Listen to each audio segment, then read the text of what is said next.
Hey, VC, how's everybody doing? We are back with another Thursday night discussion. I have with me tonight Gary from Physical Format Rock and Roll, Aaron Mutha Alamere. We got Logan. Logan, remind me what your channel is. It used to be Swallheads Network. Now it's something different. It's Murmur. Murmur Than Hell. Murmur Than Hell. That's right. How did you, just out of curiosity, how did you come up with that name? It's the first REM record and the second Kiss record. Awesome. That is awesome. That's awesome. Now it makes sense. I knew my channel name sounds stupid now. Because you're not lying. You are.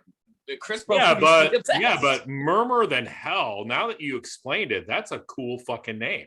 If you look in the icon, it's half of the Monster record cover and then half of the Gene Simmons solo record cover. Oh, okay. That is awesome. That's and cool. Chris Prophy from Chris Prophy, Musically Obsessed. We are tonight going to talk about our top 5 favorite riffs of the 1980s. And maybe not, to be fair, maybe not favorites, because I think we're trying not to replicate what somebody else offers up as a favorite riff. So let's just say 5 kick-ass riffs from the 80s. And we're going to go in the order of Gary, Aaron, Logan, and Chris, and then myself. We've picked 5 of our favorites. We're going to start with Gary. We're going to go one by one. Gary, what's your number 5 pick? All right. My first one comes from a band that we could probably just use them for riffs for this whole thing, and we could all come up with different ones. But I came up with 2 Minutes to Midnight from Iron Maiden. When I think about the beginning of that song, now I realize this is the live album, but I only have the CD of the studio album. But anyway, when you think of how that song starts out, it just sounds so aggressive and just badass. And of course, then the way Steve Harris comes in with that bass on that too is great. But I love that. And it's just driving, and it goes throughout that whole song, except for, when they have the chorus and everything. And I just think it's a riff that fits those lyrics that they have to it. And I'm not, I should have looked it up. To me, it sounds like something that Adrian Smith wrote, and I might be wrong on that, but that's what it sounds like to me. So that's my first pick. That's a great choice. Like you said, we could have probably all of us could have picked Iron Maiden songs. They have so many great riffs. I had Iron Maiden on the brain. We were talking about before we started, are we limiting it to just guitar? And when it comes to Maiden, I often pick out their bass riffs more than the guitar riffs. So I had Wrathchild very much considered, but I held back. Yeah. Well, that's a good point. A lot of those guitar riffs are just following the bass. Steve Harris writes a lot of the music for it, and he writes it on bass, and then they transfer it over to guitar. So good choice. Very cool. All right, Aaron, what you got? So I kind of, I've got, of course, I got 20 here. Just one, Aaron. You can just tell Aaron's like, he's been chomping at the bit all day long. He's like, I want to share. Yeah, well, when I kind of approached this in the way, this can be approached from different angles all over the place, but I kind of went with, when you think of the song, what's the first thing you think of? And that's that guitar riff. And that's what I kind of went with this. And my first one is going to be Medusa from Anthrax. And just that riff they have in there is what you think of first when you think of that song, at least for me. And it's just one of my favorite riffs ever. And I don't have the vocal guitar like Gary, so it's hard for me to I'm going to be doing that on every song. So.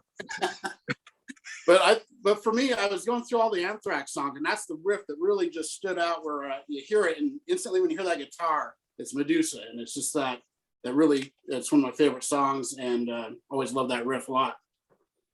I'm not sure if you guys are familiar with it or not, or. Well, if you would do it for us, maybe. I'll bring it back. That's See, what we're- we should have done. We should have played on our phones or something. The riff. Yeah, because we're 2 selections in. I haven't heard either of these songs that you guys have shown so far. I don't know the Iron Maiden song. I don't know the Anthrax song. I'm pretty sure I'm not going to know the song Logan picked because it's probably going to be a cool song also. But I'll take your word for it, Aaron. That is a kick-ass. That is a killer riff, and that is my 3rd favorite Anthrax album too. Well, if you want, I can do something more familiar for you. Yeah. I'll wait. I got it. Well, the Anthrax fans out there will know what I mean. The people who know Anthrax. So it's my favorite riff they've ever done. Medusa. So check it out if you don't know it. All right, I'll Jeff, check it out. Jeff, have you really never heard 2 Minutes to Midnight? Or are you putting one on in your fucking way that you do? No, you'll know. There'll be plenty of that before this episode's over. But no, I've never heard the Iron Maiden. I know I've never heard the Anthrax. So I'm gonna be going back after the episode and checking them out on Spotify. But that's just how uncool I am. No. Well, And I'm sorry. I'm sorry to out myself that way, but it is what Now, it is. JC, he'd back me up on that. I know he knows that song really well. Yeah. All right. What so about I'm surprised you didn't pick Madhouse. The riff's not as good. Medusa's better. It's a better riff. It's all-time classic. Okay. Probably my favorite Anthrax song, actually. About it? all right. All right. What direction do I go in here? I'm gonna go with what I decided 5 seconds before you call my name. I'm gonna go with Love Removal Machine by the Cult. Yeah.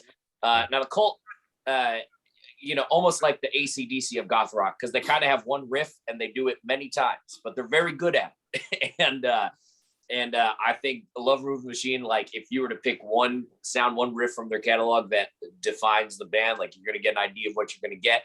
That song it's very simple. It's only a few chords, few melodies, but just perfect. And I like it because it's one of those riffs that it's so strong that it's the intro of the song is just the guitar, the drums, and the vocals, and that riff really carries that whole song to the end when they speed it up and go double time. They got plenty of good ones, but this was the first one that I really fell in love with when I was getting into the Cult. Awesome. Love it. Love that record. Every time I listen to the Cult, I'm like, they should be talked about more than they are. They're a weird band because they are so nebulous. They're like alternative rock people like them, and goth rock people like them, and hard rock people like them. But there's not really a unified cult scene. There's just pockets of them all over the place. Yeah. Well, I don't have a copy of the album, The Show, that I want to show. And this is going to sound really dorky, but my CD of this is at my parents' house. Nice. So here's the backstory for everybody. I live in a 2-bedroom apartment, so I have a limited amount of space. I literally have CDs inside the closet. So when my kids come over, they're like, Dad, I have nowhere to hang my shirt and my pants. I'm like, I'm sorry, I'm not moving my Motley Crue CDs. So you can hang up your clothes in the goddamn closet. Damn kids. So anyway, the band is Living Color, and the CD's back at my parents' house, and the song is Cult of Personality. Almost used that. 1988, Vernon Reid on guitar, just a great. So you hear it, and that's what I was thinking about with riffs. Like, it's almost like you just hear the first couple notes and you know what freaking song it is right away. That's what makes a riff. That's what makes a. We were talking about riff versus lick. I don't even know. I'm a guitar player, but I don't even know what the distinction is. But I just know that with a riff and you hear it just after the first couple of notes, you know what freaking song it is. And Cult of Personality, Living Color was a band that sort of changed the whole musical landscape when they came out.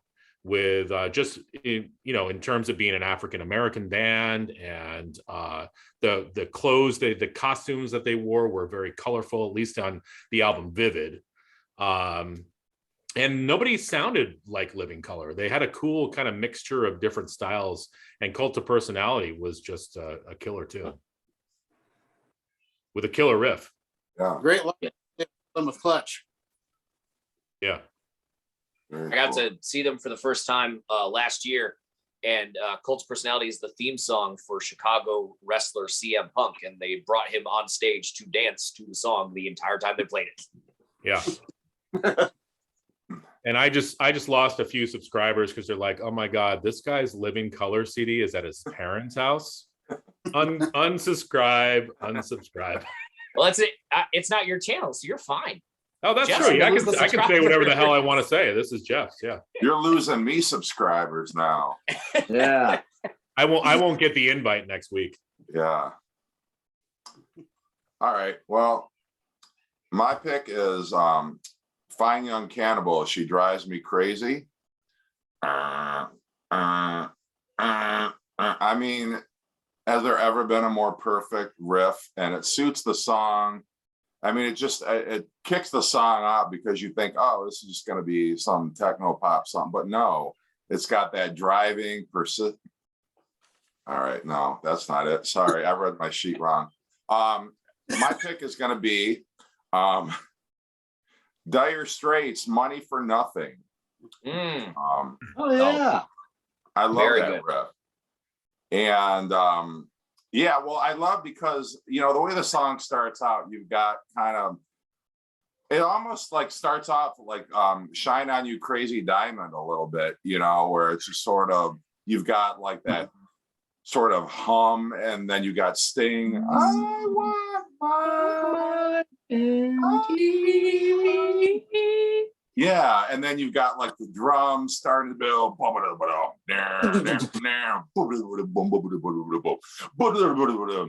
then it's like, I mean, it's just like a perfect showcase for that riff. It's a great riff. I submit to you, it's a perfect riff. I love it. I mean, it's a heavier riff than anything Dire Straits had put out up to that point. I mean, their riffs up to that point were more kind of licks. They weren't really, like that. I think for a lot of people, it's like, oh, that's Dire Straits. That's a little bit heavier than I've ever known them to be. They were not that kind of a band. For them to come out like that with the first single off that album, it's like, holy crap, And then kind of the controversial nature of the lyrics, which I know we're not here to talk about the song, but the riff itself, I think, is great. I think it's one of the most memorable riffs of the 1980s. Good choice. Great one. That is a good choice. I wouldn't have thought of that, but that makes perfect sense to what we're doing here. Yeah. Dire Straits famed for having Money for Nothing, one of the best riffs of the 80s, and Walk On By, one of the most annoying riffs of the 80s. Yeah. Yeah. Although not nearly as annoying as She Drives Me Crazy by the Fine Young Cannibals. Yeah. She drives me crazy. No. All right. All right. So Gary, how are you going to follow Dire Straits? That's the question. Well, I can't, but I'm going to try. Now, Aaron will have to tell me if this is their best album or not. We'll see what he says. But my next pick is Let It Go. Yes. Def Leppard. This is when they kicked fucking ass right here. And that riff, there's not a week that goes by where at some point that riff doesn't just drift into my head. I might be cleaning cat shit out of the cat box, and all of a sudden I hear,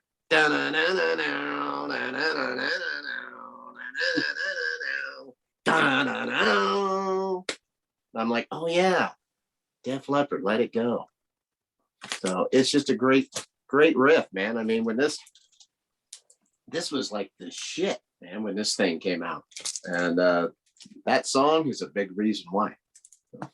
Let It Go. Yep, and I will say that is their best album, at least I think so. I think so too. Right. Yeah. I just wanted to hear you say it. Makes me feel better about myself. I'm still looking for a version with Me and My Wine on it. It's really hard to find, but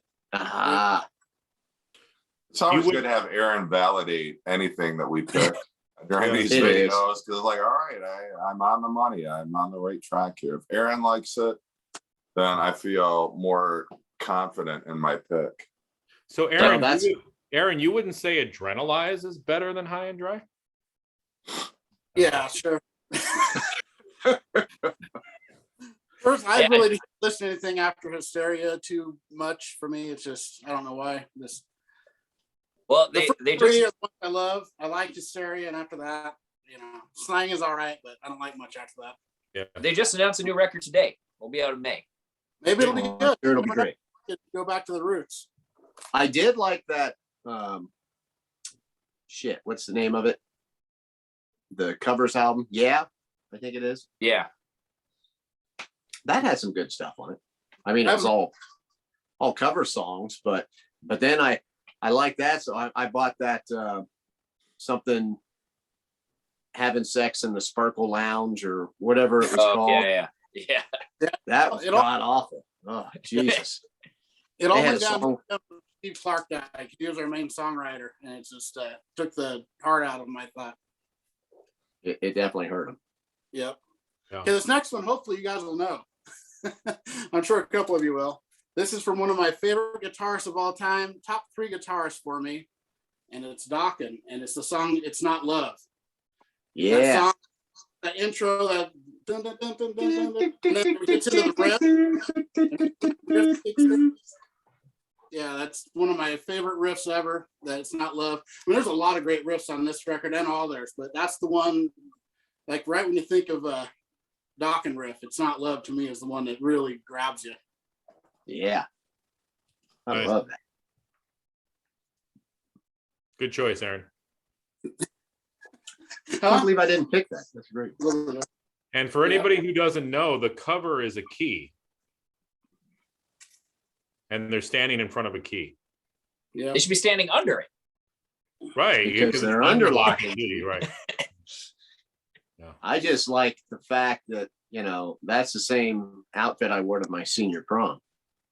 Well, I It's like the to thing say that what George Lynch has. the date to my senior prom looked like Don Dokken. So Oh, you lucky dog. Well, Don Mine look Dokken, like Dee Snyder. Don Dokken now looks like he should chaperone a senior prom. yeah, exactly. He looks like a senior. Yeah. Yeah. Totally different. He kind of is. prom. All right. Well, I guess I can't not do this one now. The Kiss of Death.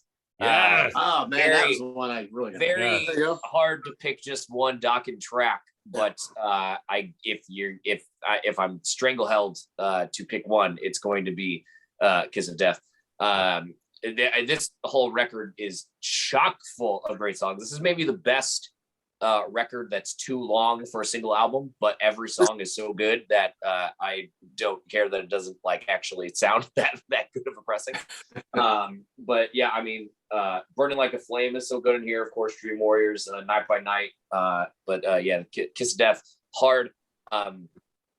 I was taken to see Dokken for my birthday last year, advertised as the Dokken George Lynch reunion, which was Dokken and another guitarist playing 11 songs, and then George Lynch coming out for the last 3.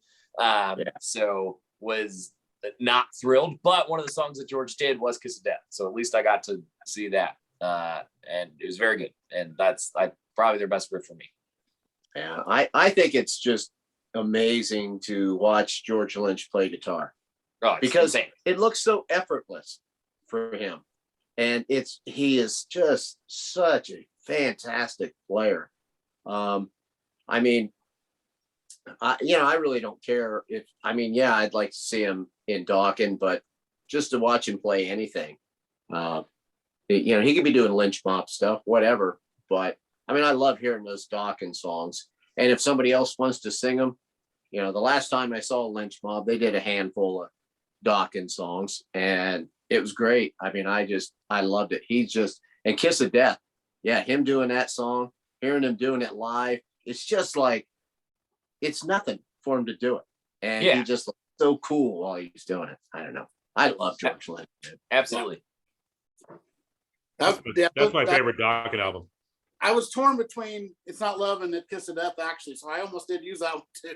They're both song. right. They're both right there, man. You know. All right, Chris, you got to show something off Breaking the Chains now. Yeah, right. Truth and Well, nail. I'm kind of in the same vein. Da-na-na, da-na, da-na, da-na, Oh, yeah, there you go. Rock You Like a Hurricane. Yeah, Logan has the album. I'm not as cool. I have the CD, but Love at First Sting, Rock You Like a Hurricane. I don't know. It seems like the riff that was copied so many times. I mean, it just screams 80s. And but it still gets you going and it's a song you hear on the radio all the time if you listen to the radio. But it just still screams 80s, and it's a great riff. Yeah. The Scorpions had a knack for coming up with riffs. I just got their new album. I know Gary did a review of the new record. What's it called again?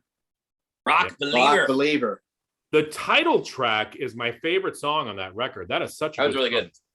Yeah. I like it. I'm when I lay my bones to rest, man, myself, I think this is kick ass. But this is, oh my God, it kicks shit out of the last couple records for sure. And really, it's better than it should be because, the Scorpions don't need to come out with any more albums. And they still are coming up with great riffs. And, that was one of the first ones I added to my list because I'm like, all right, Rock You Like a Hurricane. We've heard it 1,000 times, but there's a reason for that. It's just a killer riff. So it's one of those songs that comes back around. Like I had it in my, when we were doing the top 10, I had it like honorable mentions because I was like, it's so fucking overplayed. Like everybody knows it, but it's just like you said, it is a staple for a reason, but it's like, you can hear it 50 times and be absolutely sick of it. And then that 51st time happens and it's the best song you've ever heard in your life. Exactly. It's like if we were doing a 70s riffs, somebody would have to put Iron Man in there because it's sort of similar to that. It's one of those songs that just screams the decade that it's a part of. Yeah. I can't believe I didn't pick anything by the Scorpions or Dokken. Now that you guys did that, I'm like, fuck, this is how stupid. But, I was thinking the same thing. Yeah. I didn't even think of the Scorpions, and that's what's stupid. It's because I love the Scorpion. Now Dokken, I did both those songs actually came into my head. But there's still time to change your list, Gary. That's true. Yeah. We're all flying back to see our pants here. All right. Well, my pick is going to be from Rush. I'm going to go with Limelight. Nice. Off the Moving Pictures album. Great one. Great album. One of Rush's best album, probably their best known album for anybody who's just kind of a casual Rush fan. But I mean, it's an effective riff. I love it. It's memorable. I mean, it's not terribly complicated. It's probably not as, sophisticated as some of the riffs you guys have shown, but it's one of those iconic 80s riffs. It's an iconic Rush riff. And I'm not going to make any apologies for it. I love that song, love that riff, and that's my pick. And here's the thing, Jeff, like I just talked about the Scorpions. There is nothing complicated about Rock You Like a Hurricane. It's just straight up rock and roll. That's the riffs usually aren't complicated. That's what makes them cool. So that's uncomplicated helps. I would argue that Limelight is more complicated to think only if we're being in 7/4 after the intro. So it's like, it truly is like not the easiest thing to play unless you really have that rhythm. Yeah. Mm-hmm. Yeah. And sometimes, the simpler the riff, the catchier the song. I don't know. I mean, I know Limelight was obviously one of the big memorable radio hits off of Moving Pictures, but I still think its simplicity doesn't necessarily detract from the fact that, it is a great riff. It is. Yeah, that's a great choice. All right, All right, back to you, Gary. I'm taking Logan's advice and I'm changing one of my picks because I am not doing this thing without putting Scorpions on here. And my pick is going to be China White off of this album because there you go. Every time I hear that song, man, especially like if it's like a Friday night or something, if I'm having a beer or two, I love to crank that song up. It's just got that. I can't do it. I can't do that song. But if you know the song, you know how cool it is. It's got that slow kind of, grind to it. And that riff, it just goes through the entire song. And like Jeff was just saying, I mean, I don't know how to play it, but it doesn't sound like it's very complicated at all. But it just sounds so cool. And it's got one of those droning kind of sounds to it. A lot of times I like songs like that, that kind of have that sound. I don't know. I guess that's why I kind of like when you introduced me to Clutch. I think they kind of have that sometimes in their songs, and I think that's why, they keep something and they just kind of use it throughout the whole song. And a lot of times if it's good, I think that's really cool. I don't know. I just like it. It just builds and builds, man. China White. That's my pick. That's my, I got to throw out one of these other albums, which is great, but that's my pick. A different song from this one. It's maybe the most iconic riff, but I won't do it. Yeah, well, that would be a good one. It starts with Can't and ends with You. Yeah, right. Really great song there. Okay, so I'm gonna go. I'm sorry. Where is it at? I lost my record. Oh, here it is. Okay. Now, hopefully, someone will know this one. I'm sure someone will. Title song from this record here, "Mean Street" by Y&T. Absolute great riff. Probably Dave Manichetti's best riff. And it looks like no one knows it. Logan knows it. All right, Logan. What a memorable riff though. That it just starts out with that sound, and it's just all through it, like you said. And I can't hum it, but I can play it. Now I want to hear it. Yeah, Mean Street. Yeah, it's a great one. It's I don't know it. Yeah, I don't know a whole lot of Y&T. I'll be honest with you. I don't. But Yeah, I love that cover though. I mean, Y&T has some pretty lame covers, but that one I think is very cool. There you go. Mean Streak. Yeah, it's an amazing riff. Check it out when you get a chance. Great song. And it has to be said that the Y&T stands for Yesterday and Today, which was taken from the Beatles album. That is correct. He said. And in fact, on their first two albums, they actually called themselves Yesterday and Today. And then for their third album, Earthshaker or whatever, they shortened it to Y&T. Y&T also has more riffs than the Beatles ever will. Yeah. The guitarist singer Dave Manichetti is he's people call them the Canadian Beatles, except they're from LA. Sure. Yeah. Okay. Oh boy. All right. Where do I go here? All right. I'm gonna go left field again because whatever. There are few. We're talking about a lot of hard rock and alternative and whatnot, and the riffs that are iconic to what some might argue a more localized group of music fans. But if we're talking about all riffs from the 1980s that kind of encompass most music listeners, how can you not go "Blister in the Sun"? Which is just like very, very, very, instantaneously recognizable. It starts immediately with the guitar and nothing else. The hand claps, there it is.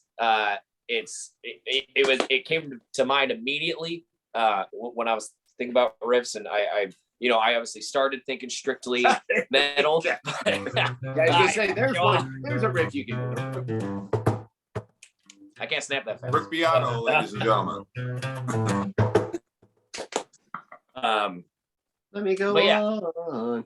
And listen, I know this is well treaded territory, but I need to say it for people who do not know, is that Blister in the Sun is from 1983 and not 1995, like most people think, and how truly fucking formative this band and this record is. You know, I think it's one of those bands, everyone's kind of a fan of, but when you really listen to those early records and how foreshadowing they were for all alternative rock throughout the rest of the 80s and 90s, and all thanks to songs like Blister in the Sun. I actually saw Violent Femmes in concert with Echo and the Bunnymen, and it's either 2018 or 2019. Fantastic concert. Totally took me all the way back to the 80s, and like I felt like I had hair on my head again, and I was wearing all black and eyeliner and all that shit, but Violent Femmes was the first like real band I ever saw in concert. I saw them again a couple years ago, still just as good. Their last record, really, really good. And yeah, Echo and the Bunnymen, actually one of the few bands I have not seen. Echo and Scorpions are like two of my biggest bucket list bands I haven't gotten to see yet. Well, what's funny is my wife got the tickets because she wanted to see Violent Femmes, and I'm like, well, who else is on the bill? And she's like, Jive Bunny. And I'm like, Jive Bunny? Like the fucking band that did like those medleys, like those cheesy 80s medleys, like they're fucking on tour. Are you kidding me? And then she like looked at the ticket. She's like, oh no, Echo and the Bunnymen. I'm like, well, that's a world of difference. Like now I'm totally geeked about, like, I love Violent Femmes, but I love Echo and the Bunnymen way more even than Jive Bunny. So I don't know Jive Bunny. This is a new reference to me. Jive Bunny, they did this Glenn Miller In the Mood medley. Like they took this beat and like I don't know if anybody else knows who the hell Jive Bunny is, but they put out an album and it was a series of like medleys from the 50s and 60s. And one of them was called the In the Mood medley. It had like the Glenn Miller. I was a DJ, a wedding DJ for a long time. And, that explains it was, yeah, whatever. But anyway, I digress. I'm sorry. I went too far off track, but yes, Violent Femmes, great pick. I actually had that on if somebody else picked one of mine, that was like my second tier of ones to go to was Blister in the Sun. So I'm glad we got that represented. There you go. Yeah, and what's crazy about that song is everybody knows it, no matter whether they like music or not, or if they know bands or don't know bands, they know that riff. It's just, but it's interactive too, which is cool. You can clap to it, and yeah, it's a fun riff. Well, that was the quickest way to get laid back in the 80s was to actually know that song, and reference it. It was like you were set. Didn't matter. Right. Like you throw out, pull out that Violent Femmes debut cassette, and it was like you were all of a sudden 20 times more attractive than you were previously. So like you pull it out, panties fall off, and yeah, it's I kept a condom in my Violent Femmes cassette. That's how potent it was. I mean, but the Violent Femmes album was basically Spanish Fly. I mean, wow, you guys live in a different part of the country than me. Okay, Bill Cosby. We'll move on to. Listen, I was -19 in the 80s or something like that, and you could walk into any party and say, "Hey, baby, can I put my blister in your sun?" And it was on. Exactly. Yeah. Okay. They go, "What is wrong with you?" Yeah. And they'd say, "Blister." Yeah, exactly. That sounds gross. All right. Yes.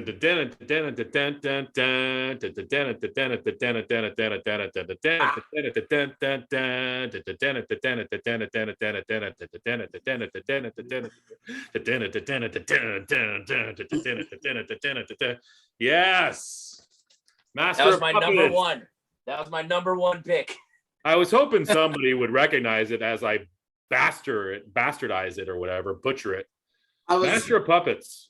I mean, thrash was king in the 80s for metal. And this is the album I think that, I mean, Ride the Lightning is my favorite Metallica record, but as far as like thrash classics, Master of Puppets was like the blueprint for thrash. And this was the album where bands like Testament and Anthrax and Exodus and Death Angel and all those bands, Forbidden, were like, oh shit, like this is a game changer.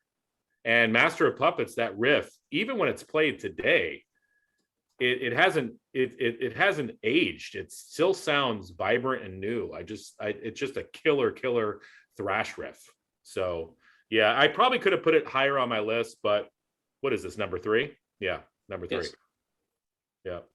Thank you, Logan, for recognizing my Well, and it's funny. It's funny that you did it that way, because you know what people often celebrate Kirk Hammett's riffs for, and you know Hetfields as well, obviously, is like they're one of the few bands where you can sing any of their riffs at a concert, and it's like you're singing the lyrics to a song that everybody knows. Yeah. And it's like it's the wildest fucking feeling in the world when you're there. Yeah. And I think that and this just came to mind too, is that I forget who conducted Metallica for their symphonic albums. Michael Kamen. Okay, there you go. But I remember reading something about how Heath saw the power behind Metallica's riffs, and he said, okay, I can put an orchestra behind this because that's just going to add to the power of those riffs that are already there. So James Hetfield and Kirk Hammett and even Mustaine in the beginning, they just had a knack for writing those heavy, powerful riffs. And yeah, so I had to include Master of Puppets. There's connection between these last 2 picks. I saw a show where both the Violent Femmes and Metallica were on the bill. Really? And the Ramones and Soundgarden. Was it the US Festival? It was a Lollapalooza. Oh, sure. Wow. 96, I think. I love how Logan just keeps pulling these albums out. It's like, you know, no matter what we show, he's like, oh, it's right here. Boom. You know? We could have a contest between him and Aaron. Yeah, Aaron's the same Oh, way. Aaron will have me be no way. Like I can't hold a candle. And he's got originals of all the shit I got reissues of. So there's Well, Aaron has the original and the reissue though, but probably so. I haven't had a few of these. All right. Well, my pick is going to be, this is a band, and I was too young to really be aware of any of their earlier stuff. So this was probably the first song that I ever heard by this band. It came out in 1980, and I'm going with Heaven and Hell by Black Sabbath, which really was kind of the album that kind of reversed their fortunes. It seemed like, and I like, you know, their last 2 albums with Ozzy Osbourne. I like Technical Ecstasy. I like Never Say Die. But commercially, I think they kind of went in the toilet. And so, I mean, Heaven and Hell definitely reestablished them, you know, with Ronnie James Dio as like, okay, we're totally back. We're revitalized. I love the riff of Heaven and Hell. Again, it's not like a terribly sophisticated riff, but it's effective. It's memorable. It's melodic. I mean, Tony Iommi just pulled riffs out of his ass, you know, and they were just like brilliant riffs. And it just seemed like he had an endless number of great riffs, and Heaven and Hell is one of them. And that's my pick. Well, here's what I think is great about that riff too, is that Sabbath at that time was pretty much dead in the water. I mean, listen, I love Technical Ecstasy and I love Never Say Die, but I don't know how commercially successful. I don't think they were very commercially successful for Sabbath. And it was the end of the 70s, punk was in. And then suddenly, like you're saying, Jeff, they come out with Heaven and Hell, and it was almost like a rebirth for them. Dio comes in, and it was just all came together. And that is just a classic album and a classic riff. And I don't think anybody saw it coming. Ozzy leaves, and they're like, fuck, we're done. Mm-hmm. It was it was very much considered by me, but it's same thing with the Iron Maiden. When I thought about it, I thought of the bass immediately first, the bass riff before the guitar riff. I didn't want to get too definitely crazy. take the bass with that song. Yeah. But have you guys heard the Anthrax cover of it? Is No, that on Anthems? No, it's not on Anthems. No. They play it on the when they did the Big Four concert in Brazil. It's on that DVD. They do like a medley of it. It's really cool. It was like right after Dio died, I think, or very, very shortly after. Wow. Because I know, didn't Anthrax, they covered Sabbath Bloody Sabbath too, didn't they? Yeah, that was on I'm the Man. I'm the Man, yeah. You know who did some early covers of Black Sabbath songs? The last band you would ever expect to cover it is the Cardigans. You know, the band that did Love Fool. They actually, like, early in their career, they did like Black Sabbath covers. It's just hilarious. If you look it up on YouTube, yeah, it's pretty funny. Yeah, I'll get right on that. Yeah. Well, just for, you know, I mean, not like I'm gonna go out and buy that CD, but just like, oh shit, the Cardigans, what? But yeah, like they cover Sabbath Bloody Sabbath. Like what? But yeah. It's pretty cool that they could do that, like, you know, like what Chris is saying, have that rebirth to the fact that now that song is a classic, just like any of the other older Black Sabbath songs. Because, you know, you'll be at a concert, and sometimes bands will just start playing that and let the crowd, you know, sing me a song, you're the singer. You know, and the crowd just starts. Well, that's not a song Ozzy could have sung. I mean, that's not like within Ozzy's range to sing. But well, listen, and I know this is not a Sabbath video, but Mob Rules is better than Heaven and Hell. I'm just gonna say it right now. It is. Yeah. How the fuck do you have those albums like right within reach? Like it would take me like 5 minutes to find that album. This is the one I was getting ready to pick, and I did. And here's my drop the mic moment right here. All I'm gonna say is this: Sign of the fucking Southern Cross. That riff. Yeah. That's the video we should debate Mob Rules, Heaven and Hell one time. What about just the riff of Mob Rules itself? Yeah. I'll say here's what I think it is. I think the standout songs, like the quote unquote hits from Heaven and Hell, are maybe more iconic, but Mob Rules got better deep cuts. Yeah.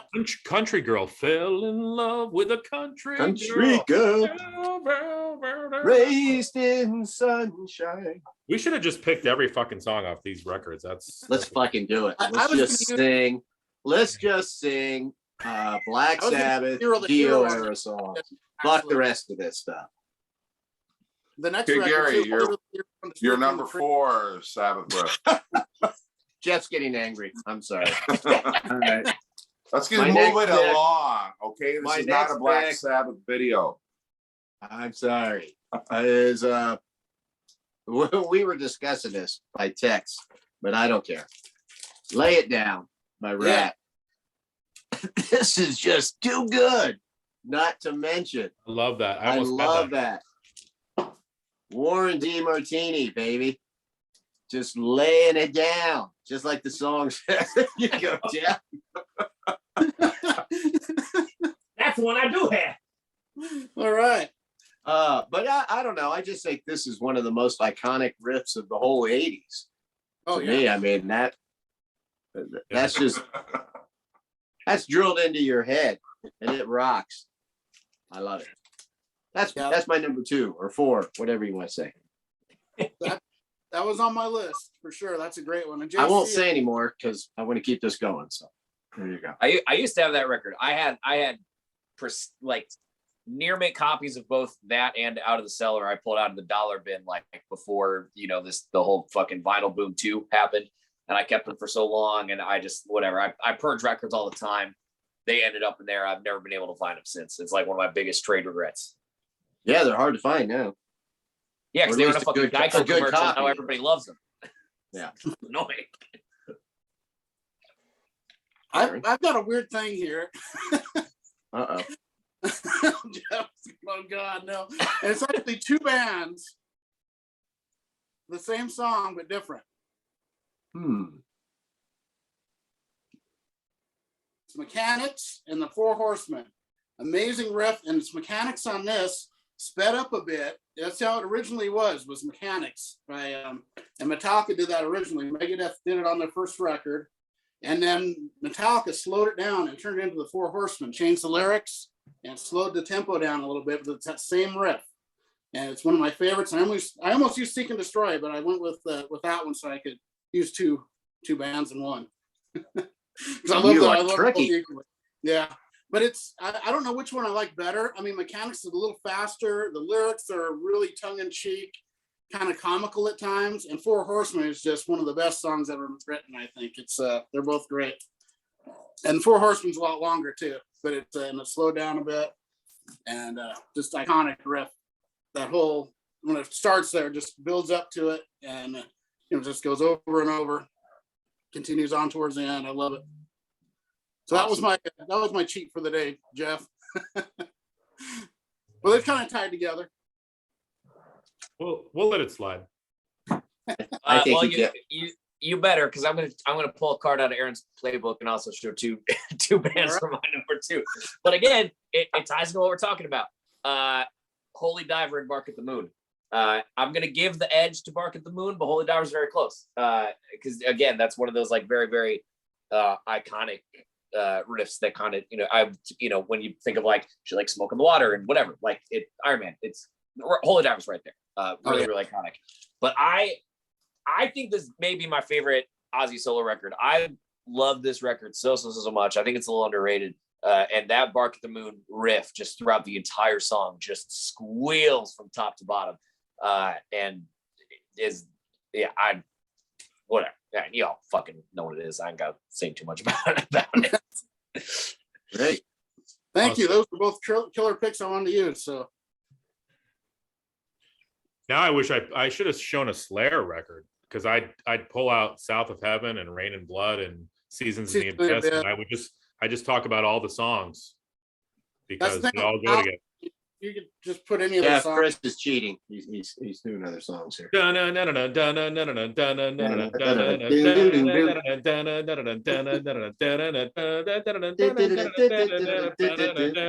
The Trooper, Peace of Mind. I was lazy before. And so You sound like you're getting ready to sing. I've been drinking beer. I was lazy before, and I just pulled out the CD because I'm like, fuck it, I don't feel like going into the vinyl and getting it out. But Logan inspired me, so I went in and I got the vinyl out. Peace of Mind, The Trooper. I mean, iconic Maiden. I know, what else can you say? It's just a killer track. It's still in their set list today. Bruce Dickinson, I love Bruce. He can't sing it like he used to, but he still gives a valiant effort, and the song is killer. Yep. Any song from that you could have used any as well, because that's my favorite Maiden. And this is for all the kids. This is for all the kids out there. Check out the song "To Tame a Land." Love that. Oh yeah, it's one of my favorite Maiden songs. It's the last song on the album. Sun and Steel is one of my favorite deep cuts on that. Sunlight. I tell you what, though, the song that detracts it for me on this album is "Quest for Fire." Love that song. I can't deal with time when dinosaurs were the yeah, I can't. I love it. Love it. I was obsessed with dinosaurs when I was a kid, and I heard that, and I was like, yes. Yeah, Come on, I still can't do it. A song about dinosaurs. Yes. And we like them. I can't do it. I can't do that song, Aaron. I'm sorry. It's your. I like odd stuff. I like Lulu, so there you go. I could have picked Flight of Icarus, but. Oh yeah. Oh yeah. Or Where Eagles Dare. Nice. Where did you get that? Wait, yeah. How the hell did you pull Lulu out so fast? He was just listening. Because it's in my box sets, which are right next to me. Oh, nice. Yeah, because I bought the Lulu box set because fucking Metallica was trying to move units, and they were selling this for $12. So I said, I will take that for $12. Yeah.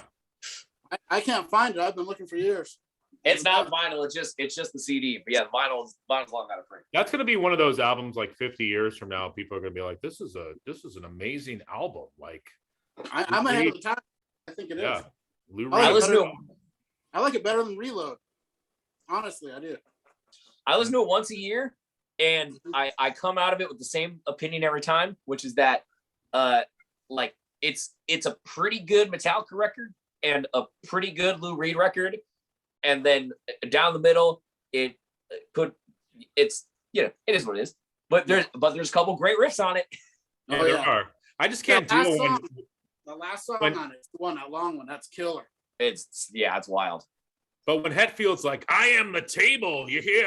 Ooh, I get it. I am the table. I'm so desensitized by it now because it's such a stale meme at this point that like it's just part of the experience, you know? Like I don't feel a way about it anymore because there's you know that going in, it's like fine. It's like that whatever. I was gonna say a reference, but Doesn't Lou Reed say I cut off her tits or something like that? Oh yeah. the first line of the record is I'd cut my legs and tits off because it's based on some like German play where I think a model gets de-limbed or something. I don't know. Is that Boxing Helena? Is that what that is? Sure, I'll take your word for it. Wait, That was a movie wasn't that a that they My did. Chemical Romance song? Helena? Helena, yeah, that sounds okay. That's the movie, actually. It's I know that weird. one. Whose Yeah, it's really- whose turn is it? Jeff's. We got Lulu. Look at Jeff. Jeff is so distraught. He's like, what is I'm just letting you guys have your way, you know. That's all What right. I like about this is I'll tell everybody who's watched, because there's nobody watching right now, but we were all worried. We're like, how are we going to fill up time? We're not going to have anything to talk about. Like we always Here we do. We are. go off the rails. Here we are. All right. My next song, this is the song that basically broke this band into the mainstream. They'd kind of been, you know, relatively underground, kind of an alternative band. But my pick is going to be The One I Love by REM. Great riff. Boom. One of the best riffs Peter Buck's ever come up with.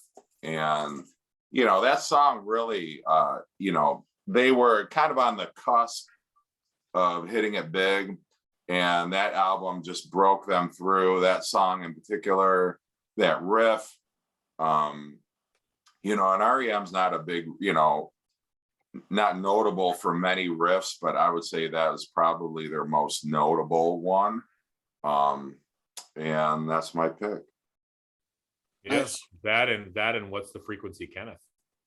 Yeah, I'm losing my religion. I mean, this is why I didn't even pick REM because I truly could not have picked only one, so I didn't even consider it. But yeah, Peter Buck, an underrated guitar player because you know he's playing all those chords note by note, and he plays it so fast that it almost sounds like he's playing chords, but he's not. And so finding the actual riff in some of those songs is really impossible to try to play. Mm-hmm. Yeah. But yeah, I don't know. I like it. Yeah, I don't know. I mean, it's definitely their most commercial song probably of the 80s, but you know, it's still one that I Being think, a casual REM fan, that is the one song when I hear the name that I think of the guitar, though, for sure. I think. Well, and that's why that's a kind of it's a good pick, like your Money for Nothing one, is because, you know, like my wife knows, you know, the riff to The One I Love. This one goes out to The One I Love. So, you know. yeah, I mean, Everybody knows that riff. Yeah, I mean, if you only know one REM song, it's probably going to be that one. So Yeah.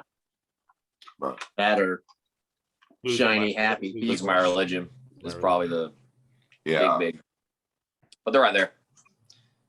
Or I don't know. All right. Well, End of the world. Oh no, Orange. I was gonna say I was trying to pick some random. I was gonna say Orange Crush Yeah, that's off of been Yeah. Green. that's my Yeah. Got my orange crush. That's maybe the catchiest song about tear gas, you know? Wow. I bet it is. You know what? I will go on record and say it is. Well, wait, isn't there a song on Lulu about tear gas? Probably. Yeah. All right. There's probably a song on Lulu about putting a blister in somebody's son.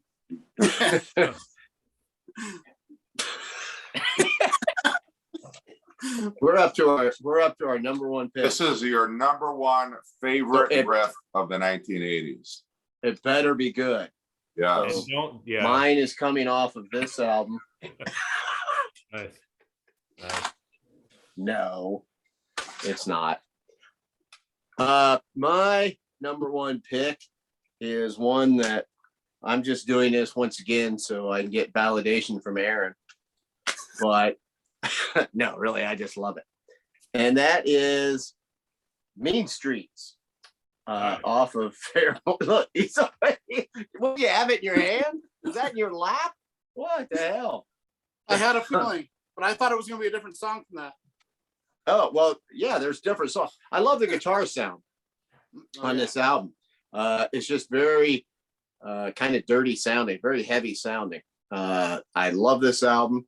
And Mean Streets and Mean Streets and Sinner's Swing to just back to back start this thing out. Just so awesome. I used to have this on 8-track when I was young. And I remember when I would borrow my dad's car, which was a fucking station wagon. But when I would borrow that, he had a really nice 8-track player, even though he didn't even care about music. It was in there, and I had that, man. I would crank the shit out of this thing. And Mean Streets, just Eddie Van Halen saying, you know what? I'm just going to write this dirty ass, mean sounding lick. And it is awesome. I mean, if you don't like that song, you don't like rock and roll. And I don't know what else to say. But it's just great. I love it. That album and Diver Down are my two favorite Van Halen records. Nice. Yeah. I think this and Women and Children First are my two Mine's favorite. that too. And I go back and forth on which one's my favorite out of those two. But I mean, I love all those Van Halen eras. I mean, you guys, you saying that that's your favorite, I'm like, yeah, that's great too. But, yeah. Did Rod McEwen come out with any albums in the 80s? Because I guess I could have picked a riff from Balloons are us. Is there such thing as a vocal riff? Because I guess if there is, he's got it. Well, and all joking aside, Logan likes Rod McEwen too, because he introduced me to that album, the Black, what was it? Black Eagle. Black Eagle's Black great. Eagle, the Rod McEwen record. Yeah. I don't even remember how I stumbled upon it. I think it was, I heard some other shit. Oh no, it was I got in through that Dolly Parton video I sent to you. I was watching Dolly Parton videos and saw him on there, and I was like fucking blown away. Yeah. But yeah. All right. Hard Rod McEwen. Yeah, definitely. Certified mosh music. So when I first heard we were doing this, when Logan suggested best riffs of the 80s, instantly a song popped in my head. It was just instant. And then that's going to be my number one. And it is from this record. It's Unchained. Nice. Absolutely. That's the one that just popped in my head. And it was that or Panama, but I went with Unchained. Those are both killer, iconic, but Unchained to me, it's just the grittiest thing he's ever done. This whole album is really, like you were saying, Mean Street's number 2 for me on here. Hear About It Later is probably my second favorite song, or maybe my favorite, but Unchained, that riff, there's nothing quite like it. And it always blows me away. Still does. My favorite album of them, my favorite song, probably. One of them anyway. So great choice. That's a great one. Hey, that reminds me, you saying that song. Do we I'd like to say hi to our buddy Josh, who unfortunately had to work. He couldn't be here. He gave us his top. What was his top 5? You remember? That was one of them. It was Seek and Destroy, Unchained, Lay It Down. See if I can remember the last 2. Those are the 3 I had on my list. And then he had 2 other ones that were. Oh, I thought he had Crazy Train. Crazy Train. Yeah. Yeah. And one other, and I can't remember what the other is. Holding Back the Years by Simply Red. Yeah. I think those were Josh's top 5. We haven't forgot about you, brother. There you go. I remember, so I'm gonna say his was Twist of Cain. Oh, Riff. That's a great riff. unreal. There's actually there's a band. Unchained, Lay It Down, Seek and Destroy, South of Heaven, and Holding Back the Years. Yeah, I need that record so bad. There's a band from I think from Texas called Twist of Cain. Now that is very, very good. That's one of my alternates I was going to use. I love that song. I love that riff on that. Yeah, I need to get those. It's hard to get those because I don't have a lot of stores around me that sell boots. So I found them once when I was on road tripping in Indiana, and I really, really wanted to get them, but I'm like a bang for my buck kind of guy, and it's like, well, I could either pay $80 for 2 bootlegs, or I could pay $70 for like 10 used records that I really like. Yeah, you know? I hear you. Okay, I got like another kind of left field one I want to pick, but the fact that this band, I got a few left that I didn't end up pulling, but the fact that this band their name has not even been mentioned so far, let alone any of their riffs, I feel obligated to put them into the mix, and somewhat of a tie because the 2 tracks kind of go together. But the Hellion Electric Eye is just the meanest fucking riff of all time, both of them. The Hellion and Electric Eye riffs. Like, you gotta be a pretty damn talented band to have 2 of the most iconic British heavy metal riffs back to back that are essentially in the same song. And of course, Priest chock full of them, but that's always been my favorite. Is the first Judas Priest song I ever heard, and the one I'll always love the most. And just unbelievable. And live, forget about it. Like, just the heaviest shit of all time. I'm so glad you mentioned that. Yeah, I didn't picture this Priest. I thought for sure Gary was going to do that. I thought about it. It was, and the exact same songs. Yeah, he just said. Well, I was going to show Bored from Frolic Through the Park, but I'm not going to show that song. That's the one I was going to do. So here's the thing. Picture this. You're at a Denver Broncos football game. Russell Wilson is about to bring them to the playoffs. And you hear this riff.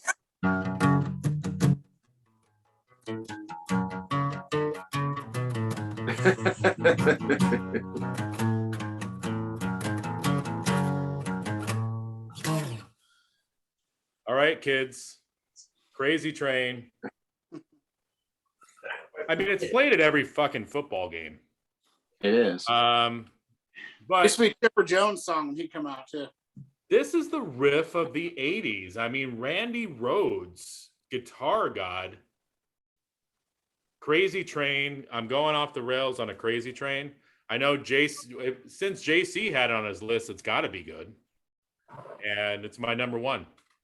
It also has one of the least metal lyrics of all time, which is learn how to love and forget how to hate. So I'm on the fence about it, but I don't think that's really how you play Crazy Train. That's the easy way of playing Crazy Train, but whatever.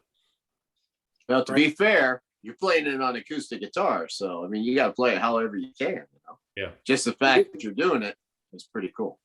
You get your flying V out. Now, little known fact, or maybe people know this. Logan plays the guitar too. Logan is a singer. Logan also is a songwriter as well. So Logan is the man. Oh, okay. I thought you had a point. No, I'm just saying. I like to point out what the point is you rule. Like you play guitar, you sing, you're a songwriter. Plus you got a shitload of records behind you too. Yeah, my guitar's on the other side of the room and has like fucked up strings and tuning right now because I haven't got around to it. So I could play Crazy Train, but I would do it badly, and I will not embarrass myself. Yeah, well, you talking about the lyrics to Crazy Train, though, some of those Sabbath songs, their lyrics weren't actually bad. They were, very emotional, fucking, pulling your heart out from the inside type of shit. It was just like let's do this over dark, heavy riffs so no one notices that we're being emo. I Am Iron Man. All right. Well, I'm going to bring it home. And, this one's going to seem very inconsequential compared to the other ones that you guys have offered up, especially since it's my number one. And maybe it's a little bit too obvious. And there are some fans of this band who are like, if I never hear this song again, I'll be happy. But I am going with Start Me Up by the Rolling Stones. Nice. Good pick. It was kind of mentioned before on Love Removal Machine, but here we go. That's Yeah. great. But I mean, it's just a classic riff. One of the first great riffs, of the 1980s. For the Stones, it was kind of a comeback album a little bit. They'd had Some Girls, which was a return to form, and then Emotional Rescue was kind of like, whatever. And then they just came storming back with Tattoo You and Start Me Up, first track on the album. One of the first 45s that I ever bought. But it's just a riff. It has stood the test of time. Most people who are just casual fans of the Stones, it's a riff that they recognize, and it's been used in countless commercials. Everybody knows it by heart, but still, I think it's just iconic. Yeah, that top 5 Stone songs. Mm-hmm. Well, you know what? I mean, I was a sophomore when that song came out, and that was huge. I mean, that was a big hit. And the thing is, like you said, now we've all heard it a million times. But when that first came out, I mean, that is the song that turned me into a Rolling Stones fan. I didn't have any of their records at that point. And I went out and I bought Tattoo You and fell in love with it and started going back and getting other records of them. But that, I don't know what I love more, the riff in it or Charlie Watts drumming on that song. One of those two got me the most, but that's a great pick. Yeah, no, Charlie Watts' drumming. Yeah. I like Mick Jagger's deep emotional lyrics in that song. yeah. Obviously he's like, let's see. Well, and I think that was a song that had been around since the Black and Blue album. I think, they had been demoing it as early as the mid 70s, and they finally whipped it into shape. And, it was like the perfect song at the perfect time. And, it reestablished the Stone, and it kind of, introduced them to a new generation. Like you said, Gary, the song that made you fall in love with the Stones. The same with me.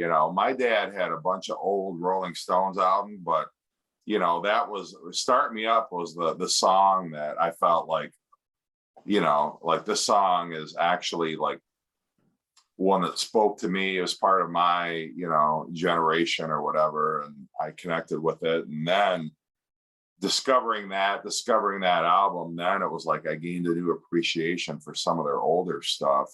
Then you could appreciate riffs like Satisfaction or Jumpin' Jack Flash or, Street Fighting Man, whatever it is. But, and Keith Richards has written some of the most iconic riffs, over the course of their long career. But, Start Me Up is definitely one of the most recognizable ones.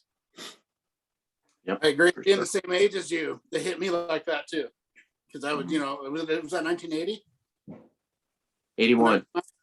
Yeah, 81. Old. So, I like music, but that really, that was out when I was just about to be a teenager. So it really hit me like that too.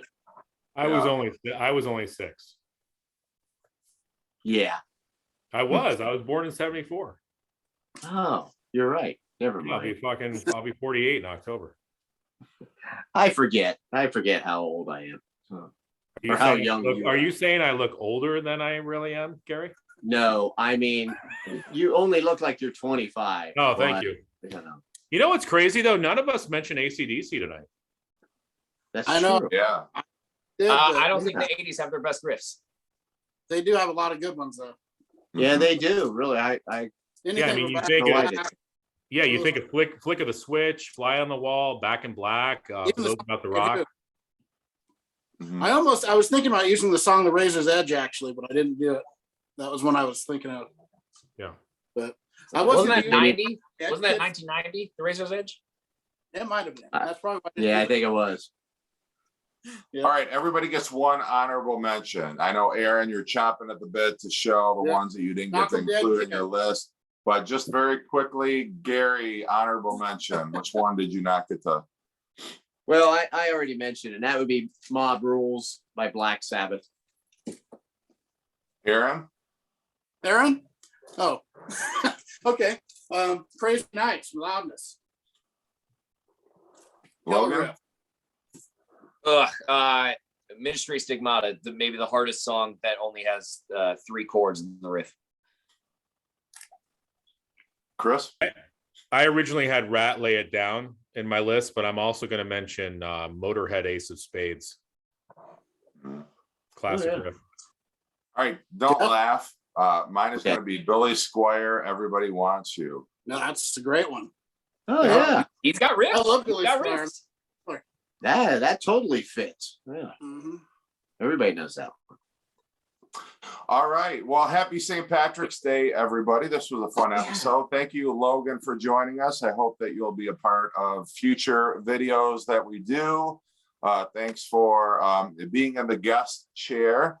And hopefully, we'll continue to keep that chair open. We'll have a variety of different BC members. But Logan has long been a friend of this channel. He and I have done videos together before, and I know we'll do videos in the future.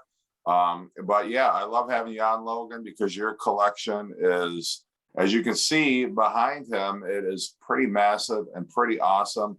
Logan likes a variety of, holy crap, different styles, different, Yeah. he likes, I mean, he was the one that I didn't realize there was a genre called sophistopop until Logan actually let me know that a lot of the music that I enjoy actually had a name. But he likes sophistopop, but he also likes, thrash metal. He likes punk rock, electronica. I mean, you name it, Logan's probably got 50 albums in that particular genre. But Except for the fucking Fine Young Cannibals. Well, Jeff's got you Logan is also an encyclopedia of music. It's like, yeah. All right, shut up. This is my video. no, seriously though, like I'll come on my video, I'll say, yeah, this song fucking rocks. I love it. It's killer. And that's what I say. And then Logan, but he'll go off and tell you everything about the goddamn song. He's like, he just has all this musical knowledge. So just yeah, it's great having you on here, Logan. I would say I spout out musical knowledge that I am 50% certain about with 100% confidence. So just take it all with a grain of salt. Yeah, I I'm make up either shit. off Yeah. by a year or I fucking don't say somebody's name right, or whatever the case may be. But I do greatly appreciate it. Yeah, for folks that forgot that exists, but didn't think that Swell Heads Network was around. I just changed the name, and this is in it because it's about the records, so you don't need to see me. Sub you this can- man, Murmur Yeah, Than Hell. Check out Murmur Than Hell, and check out, if you haven't already subbed, if for some reason you stumbled on this video and you put up with us for more than an hour, check out Murmur Than Hell, Physical Format Rock and Roll, Aaron Mutha Alamere, Chris Profi, Musically Obsessed. Give them all a And sub. sub this guy too, Jeff Witcher. I can't get Jeff Witcher's Vinyl Destination. Wherever they are. Yeah. All right, everybody. Thanks. We'll be back next week with a different topic. Happy Oh! St. Patrick's Day. And take care. I really want